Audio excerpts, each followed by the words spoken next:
My Lords, I beg leave to ask the question standing in my name on the order paper.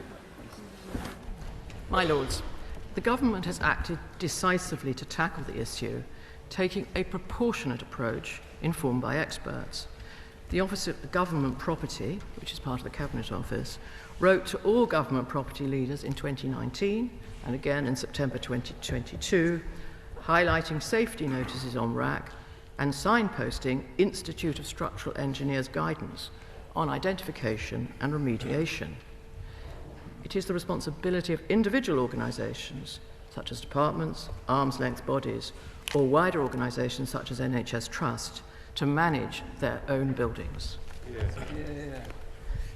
My Lords, I thank the Minister for the answer, but there is something of a metaphor for the Government in this issue of RAAC.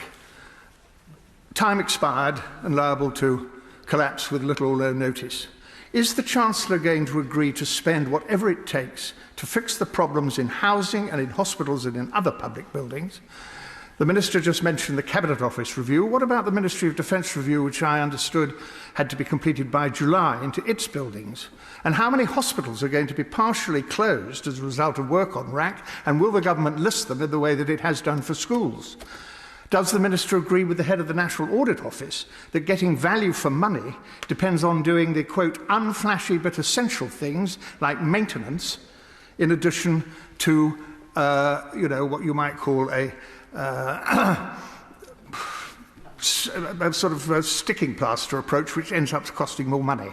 In short, my Lords, can the Minister understand why some people think that this is an autoclaved, aerated, crumbling government in need of replacement?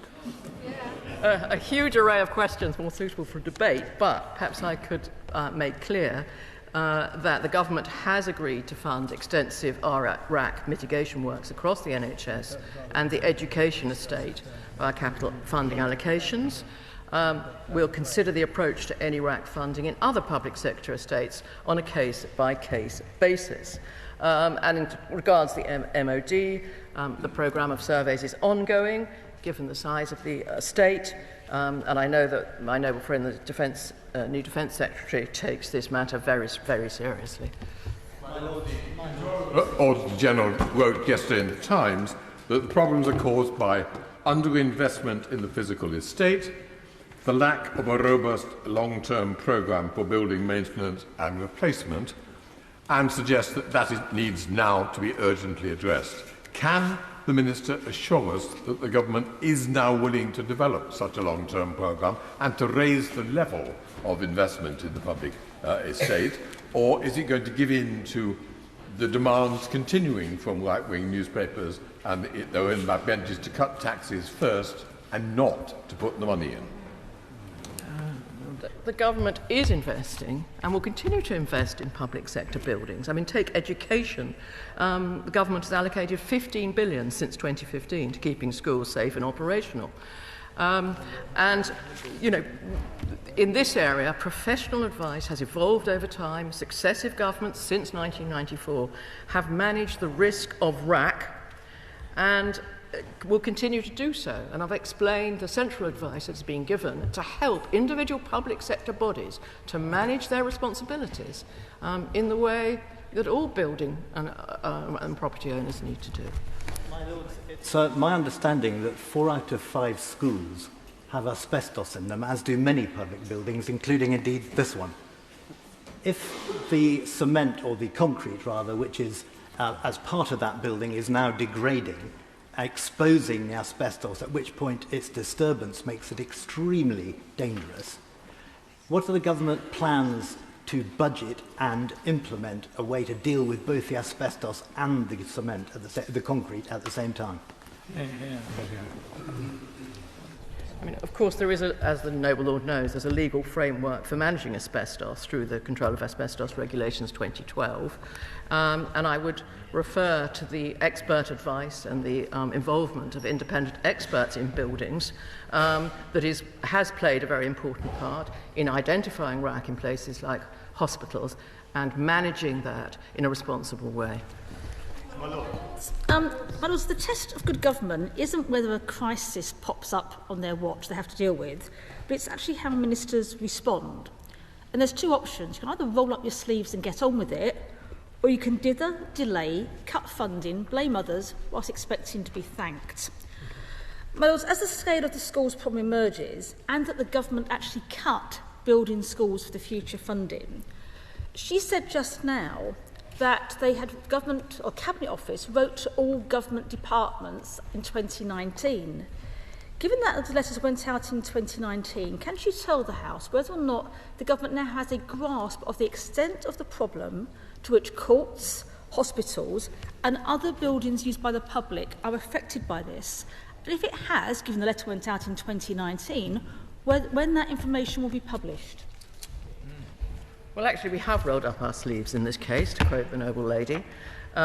We wrote in 2019, we wrote in 2022, again after COVID, and a great deal of management on a risk-based basis has been undertaken across the public sector, drawing on professional expert advice, because it is very important that that is done. More recently, the Cabinet Office set up an expert group, that was in June 23, to the OGP, to look at RAAC working group.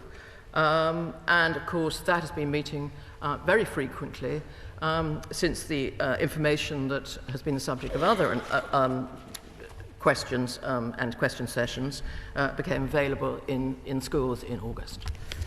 My Lord, we're learning about a range of RAAC across all sorts of different types across the nation's estate, from theatres to hospitals, sometimes in small amounts and sometimes in big amounts. So it's a complex picture which will need remedy or actually, crucially, mitigation.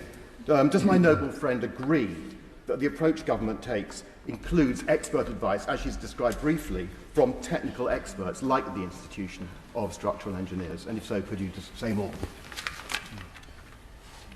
I can't help but agree with my noble friend. It's absolutely right to follow expert advice in this court of case. That's why the OPA wrote out on a number of occasions. And indeed, it's why my friend in the other place, the Minister of the Cabinet Office, had discussions with the Institute for Statutory of the Engineers only this week.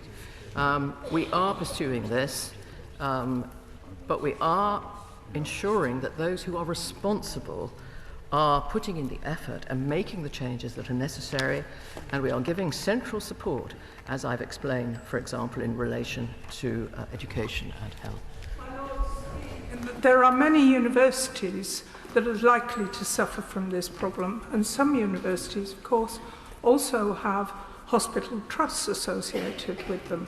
The noble lady has said that it's up to the NHS trusts and it's up to individual institutions to manage their estates. But she knows that that is not a sustainable position, because this problem is not evenly spread across the sector and will impact very heavily on individual organisations. So can she tell us what more the government is going to do and announce in the near future to assist those affected? And I must declare an interest as Chancellor of Cardiff University. Here.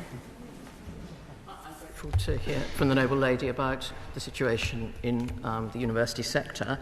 And of course, they will be taking their responsibilities very seriously. As I know from having been involved in these sort of organisations, the safety and state of buildings is something that the governors always spend a lot of time concerned about and taking professional advice on. It is a little bit different. I think universities and indeed hospitals, where we've had a RAAC mitigation work going on since 2019, are a bit different because the estates are concentrated usually in a smaller number of buildings, and there are usually dedicated teams of trained estate professionals who are able to monitor and maintain the buildings. Now says that public bodies should accept their responsibilities.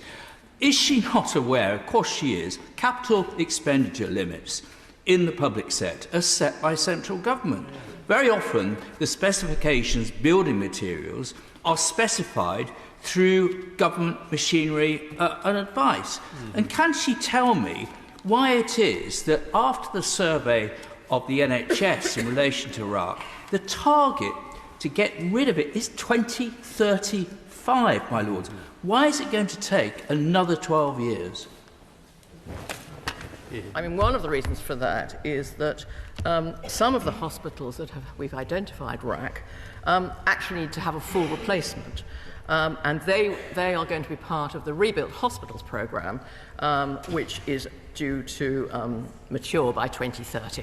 So I'd emphasise, and DHSC actually has published a media fact sheet on RAAC in the NHS, which I think the Noble Lord might find very helpful in the health context.